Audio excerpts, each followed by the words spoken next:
Good morning. मैं doctor Ravindra Kumar Sharma, सहायक आचार्य, व्यवसाय प्रशासन विभाग, राजकीय महाविद्यालय बैना, बीकॉम थर्ड ईयर के समस्त छात्र एवं छात्राओं, आज मैं आपको व्यवसाय प्रशासन विषय का पेपर फर्स्ट क्रियात्मक प्रबंधन अर्थात फंक्शनल मैनेजमेंट का टॉपिक मार्केटिंग अवधारणा एवं महत्व को हम ई कंटेंट के माध्यम से अध्ययन करेंगे।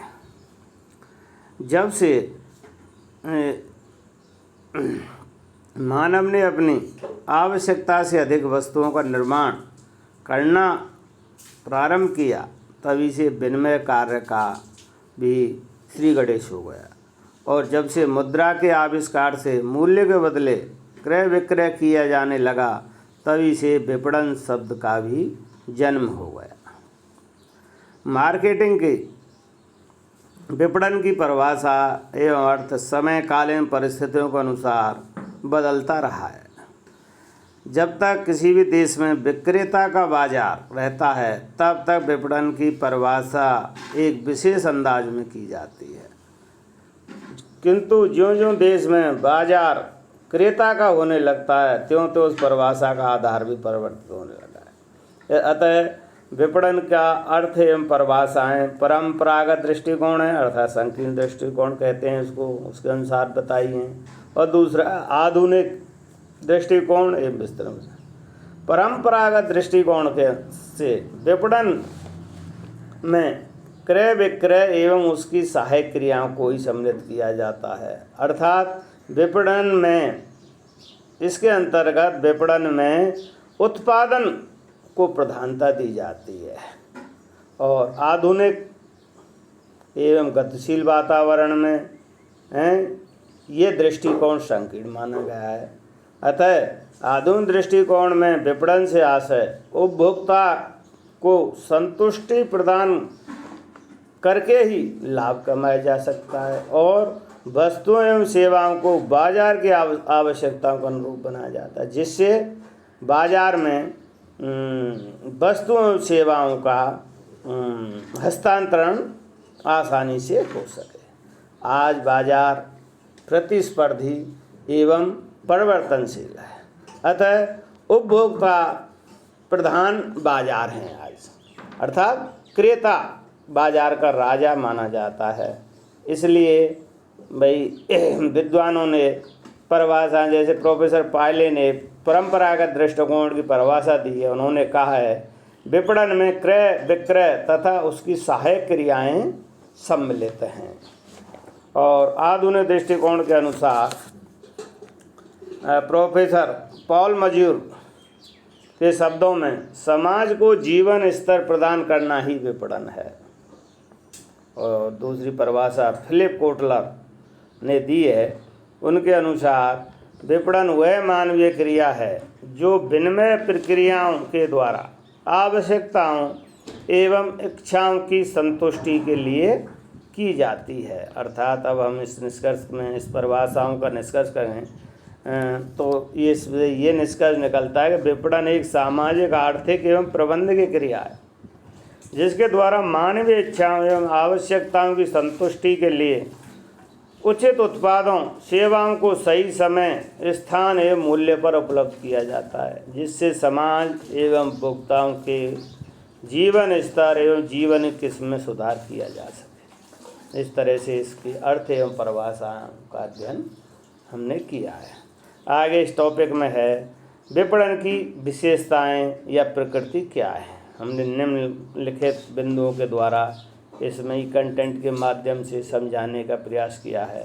पहला है इसकी एक मानवीय प्रक्रिया, ह्यूमन एक्टिविटी। विपणन क्रिया एक मानवीय क्रिया है। ये मनुष्यों द्वारा मनुष्यों के लिए संपन्न की जाने वाली क्रिया है।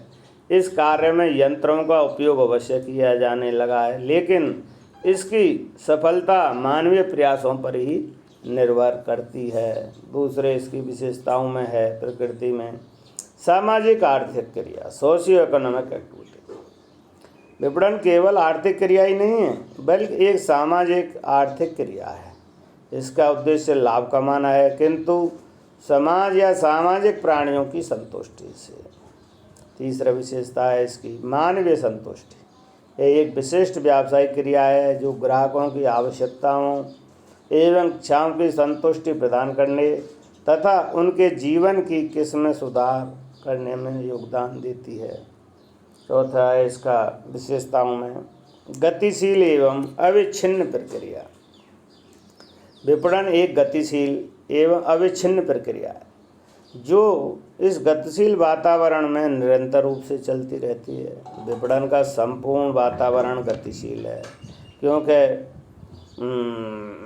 बाजार में दिन प्रतिदिन फैशन बदलते रहते हैं, ग्राहकों की रुचियाँ, आदतें, जीवन शैली में परिवर्तन होता रहता है, इसलिए इसको गतिशील एवं अविच्छिन्न प्रक्रिया का है। अगला बिंदु है इसमें 5वां उपभोक्ता प्रधान प्रक्रिया। ये उपभोक्ता प्रधान प्रक्रिया इस प्रक्रिया केंद्र बिंदु उपभोक्ता या ग्राहक है जिसकी संतुष्टि ही इस प्रक्रिया का आदि एवं अंत है, अर्थात अंतिम उपभोक्ता को ही बाजार का राजा माना जाता है। विभिन्न कार्यों की प्रक्रिया। विपणन विभिन्न प्रक्रिया में विभिन्न कार्यों की सम्मिलित किया जा सकता है। इसमें विपणन अनुसंधान, उत्पाद नियोजन, विक्रय संवर्धन, विज्ञापन, व्यक्तिगत विक्रय, माल के वितरण, भंडारण, परिवहन आदि सभी क्रियाएं सम्मिलित की जाती हैं, इसलिए इसको क्या कहते हैं अपन विभिन्न क्रियाओं की प्रक्रिया नाम दिया गया है। अगला विशेषता है इसकी 7वीं सृजनात्मक क्रिया। सृजनात्मक क्रिया। सृजनात्मक क्रिया क्या है? विपणन एक सृजनात्मक कार्य है। यह एक ऐसी क्रिया है जो समय, स्थान और स्वामित्व, ज्ञान आदि गति उपयोगिताओं का सृजन करने में सक्षम है। ये विद्वान ने लिखा है कि विपणन वह समन्वित प्रक्रिया है जो समय, स्थान, स्वामित्व एवं ज्ञान उपयोगिता के सृजन द्वारा वस्तुओं में मूल्य का सृजन करती है। और अगला है प्रणाली या तंत्र। प्रणाली या तंत्र।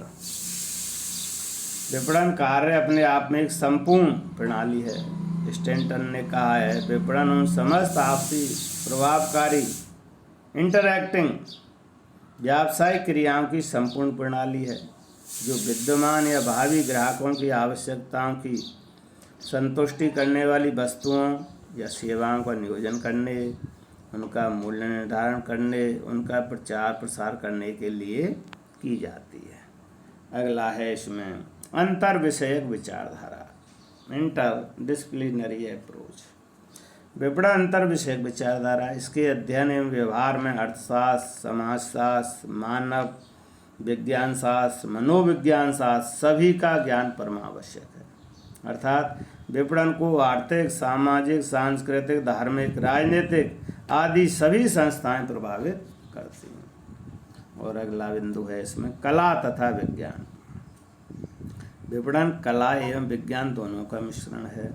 विपणन विज्ञान है क्योंकि विपणन के कुछ निश्चित सिद्धांत हैं जिनको पर्याप्त शोध के आधार पर स्थापित किया गया है, किंतु इन सिद्धांतों का उपयोग करने के लिए चातुर्य की आवश्यकता पड़ती है। इस चातुर्य को अर्जित करने के लिए अभ्यास करना पड़ता है, इसलिए विपणन एक कला भी है। अगली इसकी विशेषता है सार्वभौमिक, यूनिवर्सल। विपणन कार्य सार्वभौमिक या सर्वव्याप्त है। प्रत्येक प्रकार के धर्म, संस्कृति, अर्थव्यवस्था के प्रारूप वाले देश में विपणन कार्य किया जाता है। बिना विपणन के मानव जीवन के कई कार्य अधूरे ही रह जाएंगे, क्योंकि विपणन से ही समाज को वस्तुओं एवं सेवाओं की उपलब्धि होती है और अंतिम उपभोक्ता तक वो वस्तु अथवा सेवा विपणन की क्रियाओं के द्वारा ही पहुंचाई जाती है। इसलिए इसको सार्वभौम और हर स्तर पर, हर समाज में, हर देश में, हर धर्म में, हर संस्कृति में इसको अपनाना पड़ता ही है। और अगला है व्यापक क्षेत्र। विशेषता बिंदु है व्यापक क्षेत्र। विपणन का क्षेत्र अत्यंत व्यापक है। इसमें मात्र विक्रय कार्य ही सम्मिलित नहीं है, इसमें विक्रय से पूर्व तथा बाद की अनेक क्रियाएं सम्मिलित हैं। अर्थात आफ्टर सेलिंग सर्विसेज आज विपणन के क्षेत्र को बहुत ही अधिक व्यापक बनाता है। विभिन्न तरह के उपभोक्ताओं को विक्रय के उपरांत वस्तुओं सेवाओं की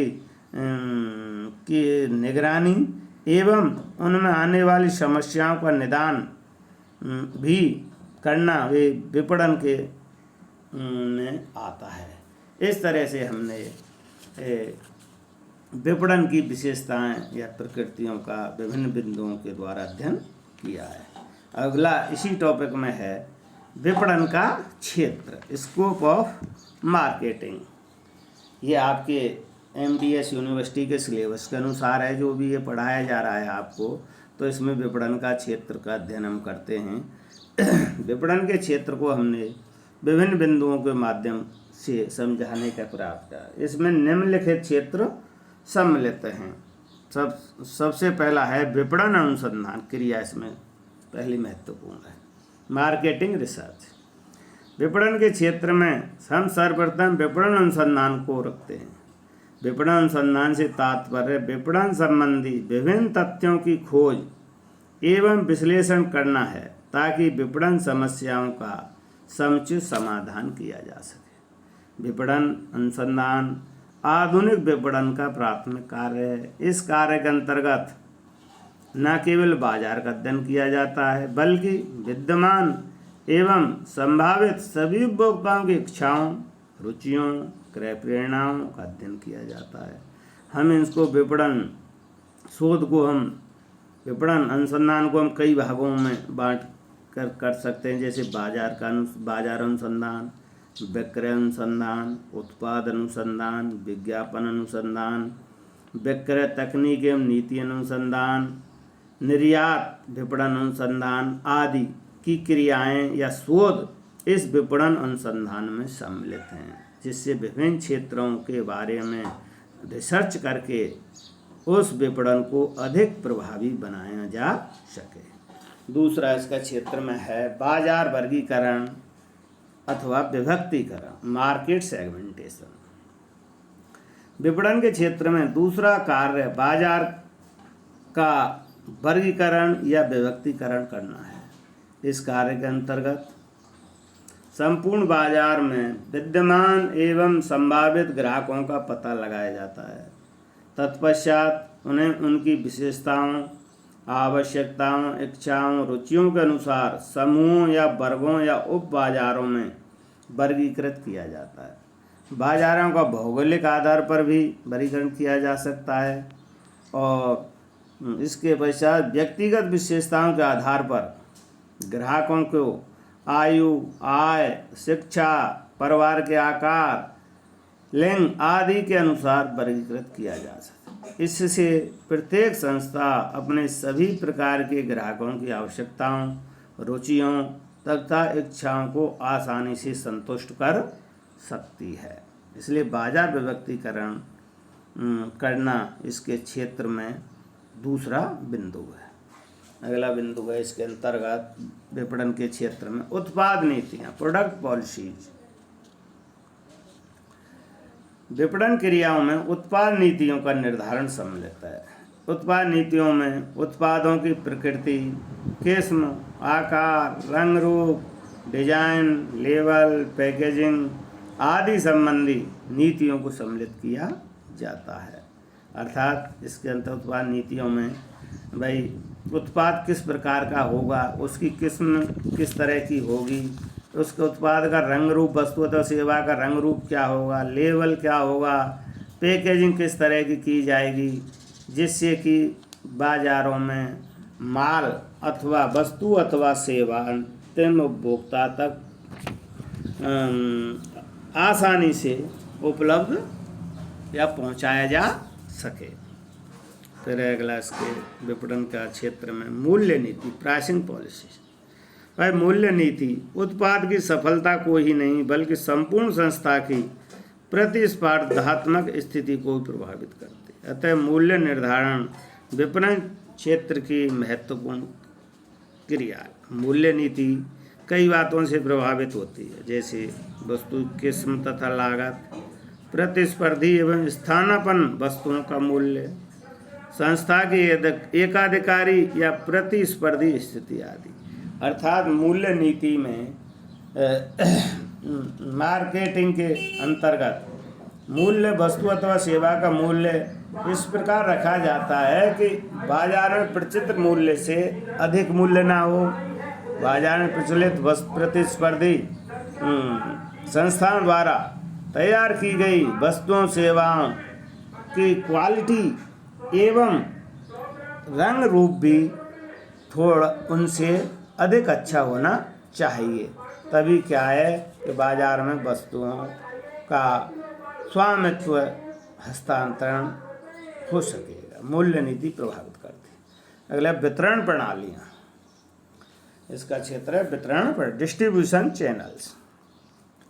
वितरण प्रणालियाँ माल को सही समय पर सही व्यक्ति के पास पहुंचाने में योगदान देती हैं। अतः विपणन की सफलता के लिए वितरण प्रणालियों का चयन भी करना पड़ता है। माल प्रत्यक्ष रूप से उपभोक्ता को बेचा जा सकता है जिसमें कोई मध्यस्थ नहीं होता है, किंतु जब ऐसा करना संभव नहीं होता है तो आवश्यकतानुसार एक या अधिक मध्यस्थों, एजेंट, थोक व्यापारी, रिटेलर आदि को नियुक्त किया जा सकता है। अतः इस प्रकार उपयुक्त वितरण प्रणाली का चयन करना भी विपणन के क्षेत्र में आता है। अगला इसका बिंदु है विपणन क्षेत्र में संवर्धनात्मक मिश्रण का निर्धारण। विपणन में संवर्धनात्मक साधनों का उपयोग दिन प्रतिदिन बढ़ रहा है। इन संसाधनों में विज्ञापन, विक्रय संवर्धन, व्यक्तिगत विक्रय कला, प्रचार आदि को सम्मिलित किया जाता है। विज्ञापन एवं विक्रय संवर्धन के नए नए माध्यम साधन भी विकसित हो रहे हैं। इनमें से किसी भी साधन माध्यम को नकारना या छोड़ना संभव भी नहीं होता है। अतः विपणन विभाग को इन साधनों के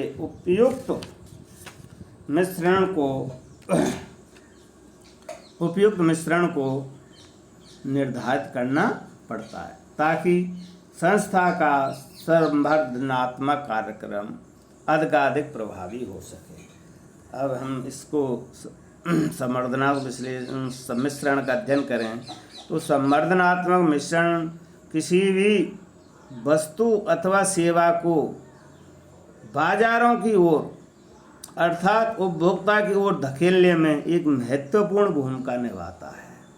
इसका आशय यह है कि वस्तु का प्रचार प्रसार करना और वस्तु के बारे में विभिन्न तरह की अच्छी बातों को उपभोक्ता के मन मस्तिष्क में बैठाना, संवर्धनात्मक मिश्रण इसमें एक बहुत महत्वपूर्ण भूमिका निभाता है। इसलिए संवर्धनात्मक मिश्रण का निर्धारण करना क्या है कि ये विपणन के क्षेत्र के अंतर्गत सम्मिलित किया जाता है।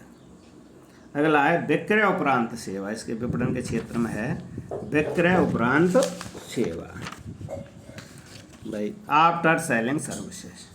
आधुनिक विपणन की सफलता ग्राहक की संतुष्टि पर ही टिकी है। ग्राहक की संतुष्टि माल या सेवा प्राप्ति से ही नहीं हो जाती है, बल्कि उस माल या सेवा की उपयोगिता पर निर्भर करती है।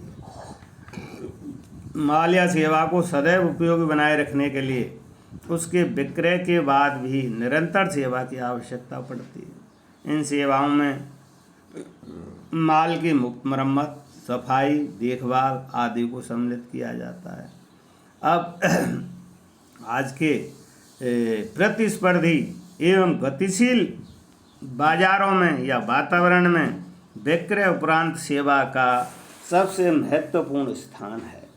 कई जो भी कंपनियां जैसे अपन ऑटोमोबाइल कंपनियां हैं, ऑटो इलेक्ट्रिक गाड़ियां हैं, इनके अंतर्गत कार हैं और आपके स्कूटर हैं, मोटरसाइकिलें हैं, ये जब बेची जाती हैं तो ग्राहक के साथ 5-5 साल तक के लिए विक्रय उपरांत सेवाएं उनको निःशुल्क प्रदान की जाती हैं। अर्थात ग्राहक को संतुष्टि बना रहे और ग्राहक हमसे हमेशा जुड़ा रहे, जिससे कि वो हमारे माल अथवा वस्तु अथवा सेवा के प्रति कहीं दूसरी कंपनी की ओर, माल की ओर भटके नहीं।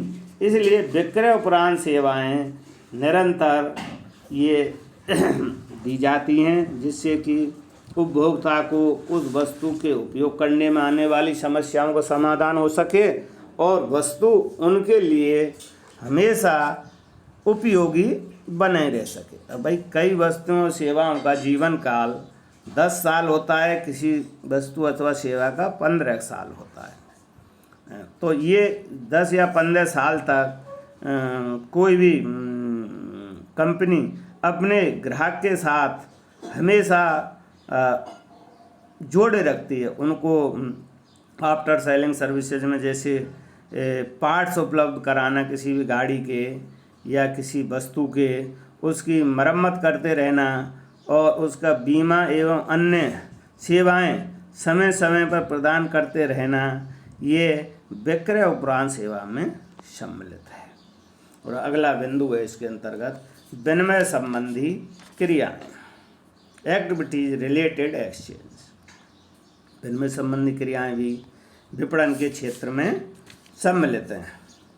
माल के विनिमय संबंधी सभी क्रियाएं भी विपणन क्षेत्र में सम्मिलित हैं। माल का क्रय विक्रय, भंडारण, वित्त व्यवस्था, जोखिम समरण, माल का प्रमाणीकरण एवं श्रेणीयन, वस्तुओं की पैकिंग एवं परिवहन आदि विनिमय क्रियाएं विपणन के क्षेत्र में सम्मिलित हैं। अर्थात हम दूसरे शब्दों में कह सकते हैं कि वस्तु को उत्पादन के बाद, उत्पादन अगर किसी वस्तु का होने के बाद अब उस वस्तु अथवा सेवा को बाजारों की ओर धकेलने की प्रक्रियाएं विनिमय संबंधी क्रियाओं में सम्मिलित हैं। इनमें जैसे उपभोक्ता तक माल पहुंचाने के लिए क्या है कि माल का भंडारण करना है, वित्त की व्यवस्था करना और माल के जोखिम कहीं ले फैशन अथवा ग्राहक की रुचि में परिवर्तन होने के पश्चात बना हुआ माल बहता रह जाता है तो वो एक जोखिम उत्पन्न हो जाती है। तो उस जोखिम को कम करने के लिए माल का प्रमाणीकरण एवं श्रेणीयन भी करना पड़ता है और उनके पैकिंग आदि में परिवर्तन भी करना पड़ता है, जिससे वस्तु अथवा सेवा को आकर्षक बनाया जा सके। इस तरह से विनिमय क्रियाएं विपणन के क्षेत्र में सम्मिलित हैं और ये इन्हीं के द्वारा क्या है कि बाजारों की ओर वस्तुएं सेवाएं प्रवाहित करने का प्रयास किया जाता है। इस तरह से आज हमने आपको इस टॉपिक में विपणन अवधारणा एवं महत्व में इसकी अर्थ एवं परिभाषा में हमने क्या है कि 2 तरह का इसमें विभक्तिकरण किया गया है कि पारंपरिक अथवा संकीर्ण विचारधाराएं और दूसरा है आधुनिक एवं विस्तृत विचारधाराएं। अब पारंपरिक विचारधारा आज के युग में उपयुक्त नहीं है, अतः आधुनिक विचारधाराओं का हमने अध्ययन किया है और वो आधुनिक विचारधारा ही आज के युग में गतिशील वातावरण में अपना स्थान रखती हैं। दूसरा इस टॉपिक में है विपणन की विशेषताएं या प्रकृति, जो हमने निम्नलिखित 12 बिंदुओं के माध्यम से आपको समझाने का प्रयास किया है। और अंत में है विपणन का क्षेत्र, मार्केटिंग, स्कोप ऑफ मार्केटिंग। ये हमने निम्नलिखित 8 बिंदुओं के द्वारा समझाने का प्रयास किया है। अतः आज हमने आपके लिए ये टॉपिक पढ़ाया है। आज के लिए इतना ही। धन्यवाद।